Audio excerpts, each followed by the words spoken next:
I'm the storyteller, and my stories must be told. I have many stories, tales for both the young and old. I have many voices to describe many places. Many names have I, and many faces. In Russia I am Ivan, in Sweden I am Jan. In Germany I'm Johann, in America I'm John. From my many travels I have gathered these tales to teach you good sense when all else fails. Sometimes there are tears, sometimes there is laughter, but always are happily ever after.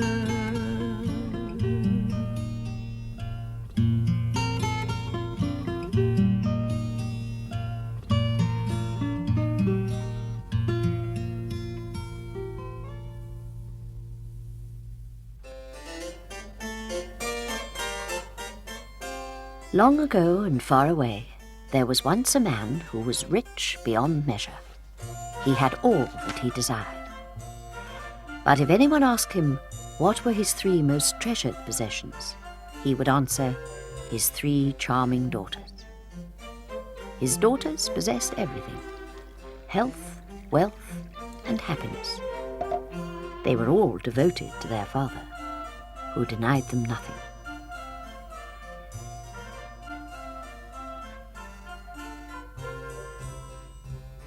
But as his daughters grew up, the rich man began to fear that they might love him less as the years went by. One day, the rich man fell ill with a high fever. His 3 daughters nursed him day and night and gave him the very best of care.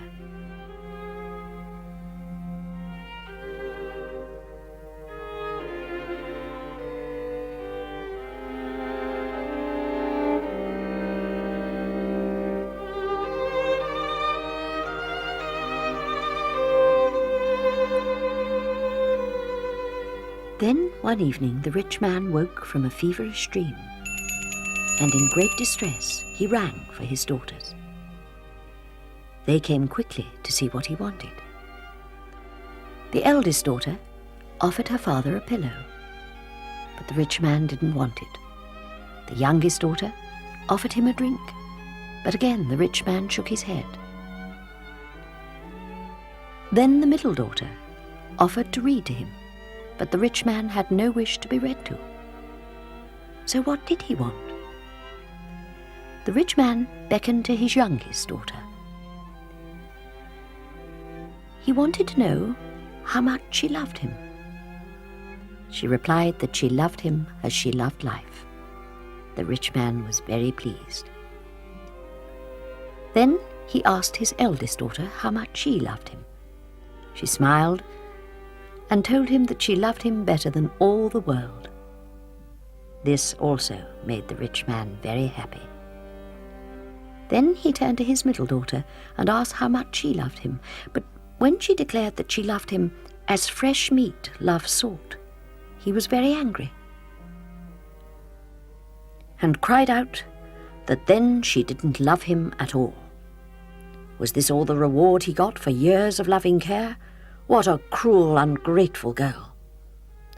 So with that, he banished his daughter from his house, his life, and his very thoughts.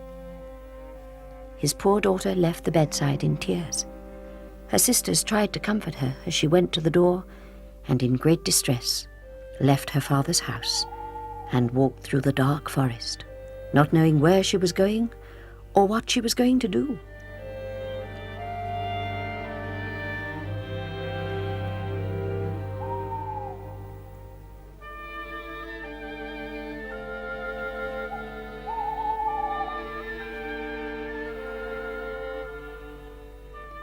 At last, she stopped to rest. Too tired and unhappy to walk another step, she sank down onto the ground and curling up, it wasn't long before she fell asleep.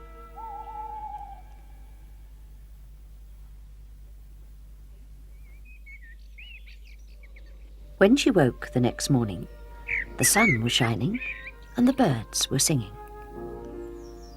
And because at heart she was a sensible girl, she thought to herself, "It will do me no good to cry. I can never go home again. So today I will start a new life. To live, I must find a job." But first, she had to find her way out of the forest.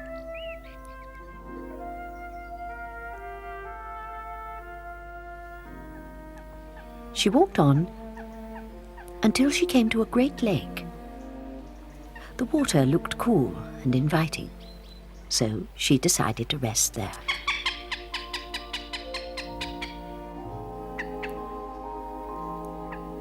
But when she caught sight of her reflection in the water, she saw that her fine dress and long hair made her look too rich a lady. If she wanted a job, she must find a disguise. Then she saw some reeds growing by the side of the lake. With them, she could weave herself a hat which would hide her long dark tresses. Then no one would suspect that she had once been a wealthy young lady who had lived in a fine house. She pulled out handful after handful of the thin green reeds until she had collected a large bunch.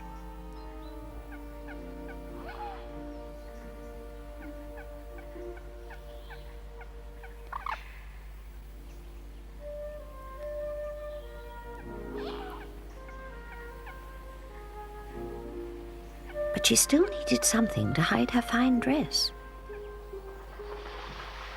What could she use? Then she saw, lying in the hollow of an old tree, some sacks that a woodman must have left behind. She shook them out. There were 3 altogether. That would be plenty for her to make a disguise with. Now, although she had never ever done a day's work in her life, she had been taught to weave and sew. She soon set to work undoing the sacks and worked away quite happily.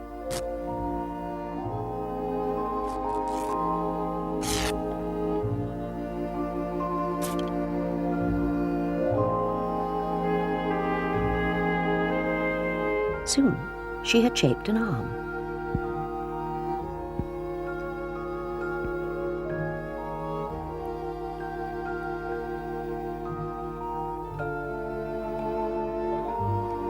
Having fashioned a needle from a piece of wood, she continued to sew. When she had finished her sewing, she began plaiting the reeds together to make the hat. She worked on, and for a while she was so busy, she forgot all about her troubles.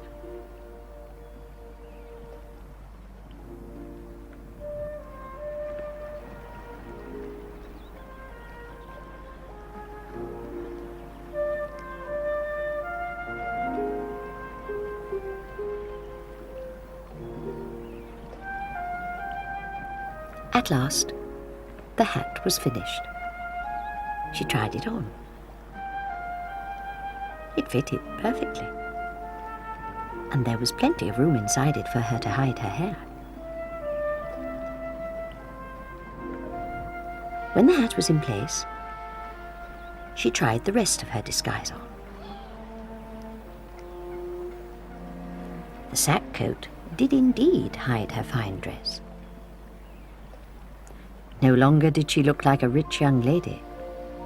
Now she looked like a poor girl in need of work.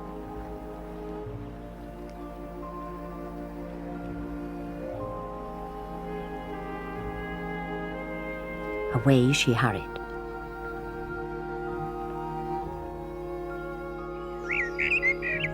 She had not walked far when she came to a great house. It was such a grand house, she was sure they would need many maids there. So she walked bravely up to the front door. She did so hope they would give her a job.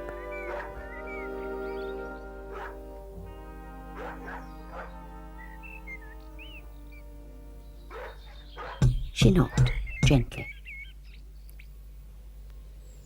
and the door was opened by an elderly manservant.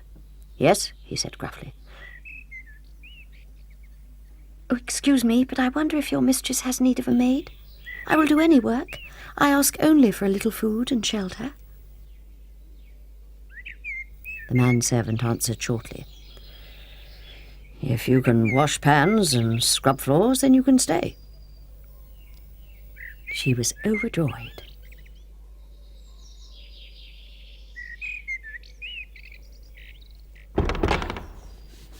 So she stayed and worked hard for her keep.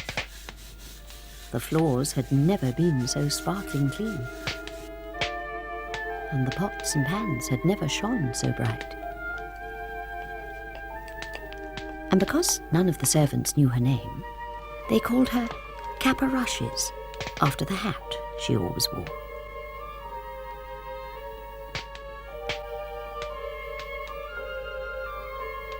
One morning there was great excitement in the kitchen. A ball was to be held at the house that evening, and all the servants were to be allowed to go and watch. But when the maids asked ORushes if she was going, she just shook her head.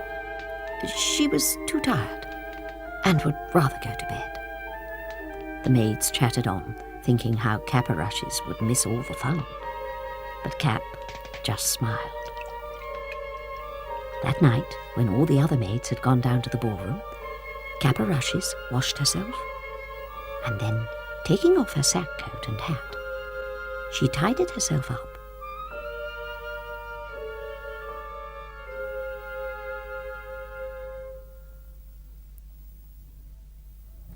And off she went to the ball. The ball had already begun. The air was filled with music. Some of the guests danced while others laughed and talked. When ORushes entered, she looked so beautiful in her fine dress and with her long dark hair that no one recognized her as the scullery maid who scrubbed the floor so hard and cleaned the pots and pans. And when the young master caught sight of ORushes across the room, he thought she was the most beautiful creature he had ever seen, and fell in love with her immediately.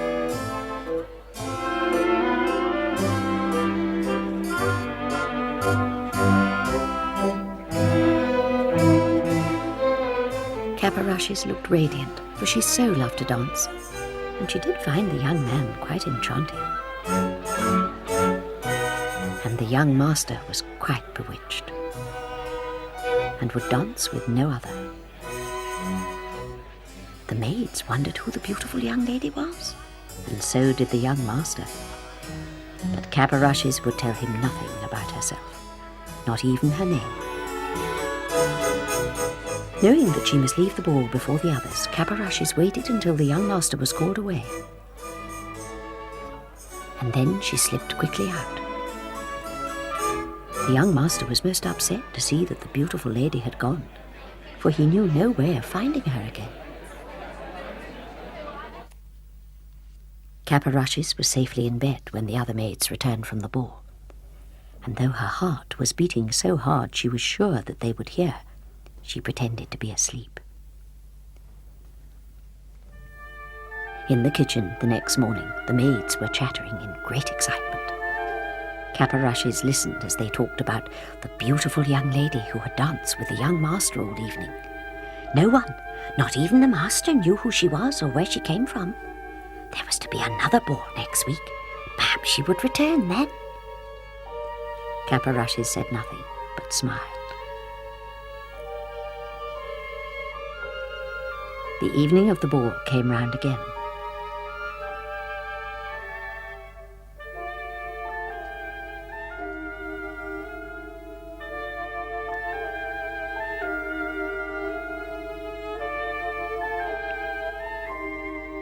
ORushes waited until all the maids had gone.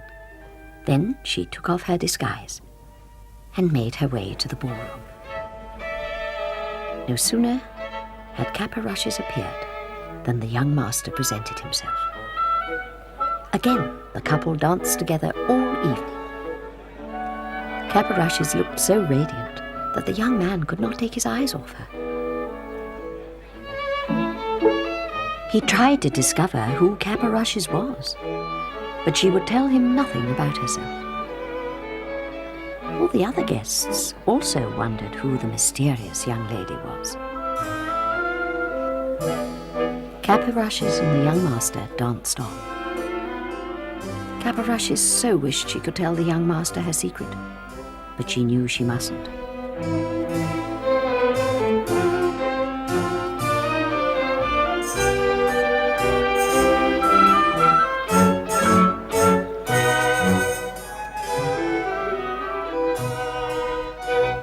The maids watched and giggled. They'd certainly have something to tell ORushes in the morning. At last, ORushes and the young master stopped dancing. Suddenly he took off his ring and said, "Take this as a token of my love. Please, I must see you again." And just as he was hoping she might tell him her name, someone called to him, and ORushes slipped away. The young master was very unhappy when he discovered the beautiful lady had disappeared again. Where, oh where, would he ever find her? That night, when ORushes was safely in bed, she gazed lovingly at the ring, for she too had fallen in love with the young master. But she could do nothing. The young master searched everywhere for the young lady, but no one had seen her.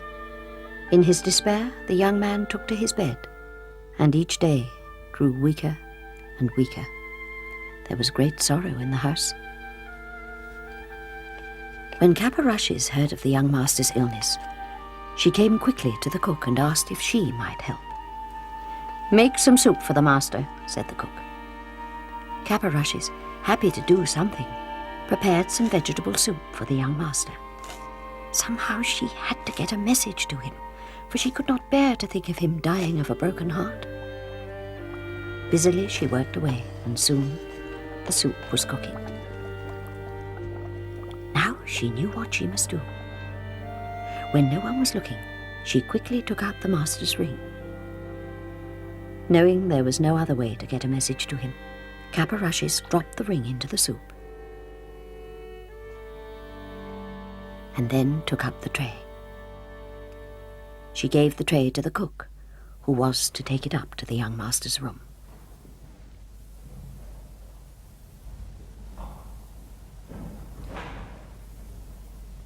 Soon, every bell in the house was ringing, and word came down that the young master wanted to know who had made the soup. The cook sent ORushes up to the master's room.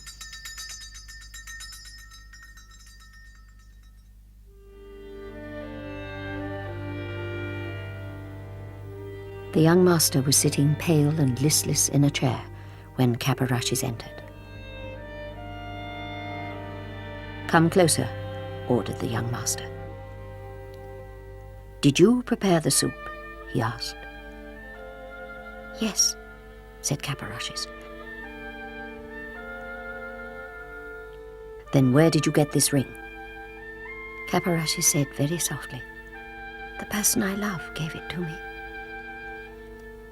And with a gentle smile, she slowly took off her hat. The young master couldn't believe it, for before his very eyes, the little scullery maid was turning into the beautiful young lady.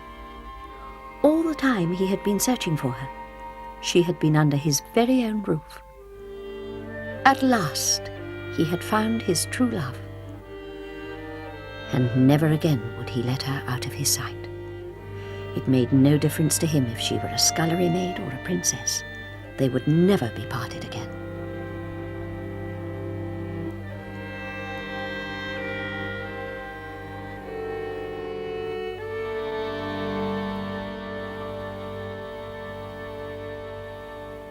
When the wedding was announced, ORushes came into the kitchen and said, "Please, cook all the meat dishes without salt."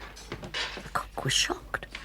"It'll taste awful," she said, for everyone knew that meat needed salt. But she did as ORushes said. The wedding went as planned, and the young couple looked radiant. Now all the rich and important people of the district had been invited to the wedding. The young master had also invited the rich man and his 2 daughters, little knowing that he was ORushes' father. The rich man did not know who the mysterious bride was until he arrived at the wedding. ORushes' sisters were delighted to see her again. The rich man said nothing in front of the other guests, but he had not forgiven his daughter. He was still very angry, but out of politeness he stayed on for the feast.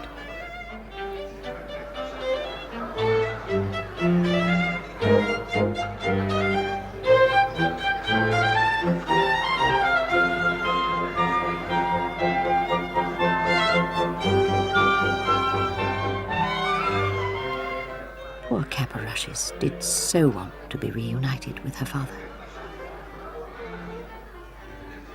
Just then, the young master rose and proposed a toast, when suddenly sobbing was heard.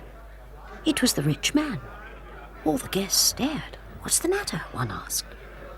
"Oh," cried the rich man, "I once had a daughter who I loved, and when I asked how much she loved me, she said, 'As fresh meat loves salt.' I cast her out, but now I understand what she meant." ORushes tried to comfort her father, and seeing him so unhappy, she too began to cry. "Do you forgive me?" he sobbed. ORushes nodded, and the young master now understood the reason for his wife's secrecy. So ORushes was at last reunited with her family.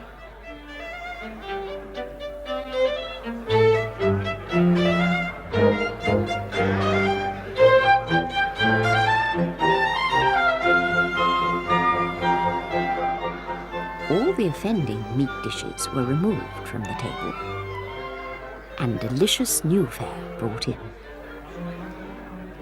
The wedding feast ended joyfully for all, and the happiest person was ORushes, for she had at last proved her love for her father and also found her own true love.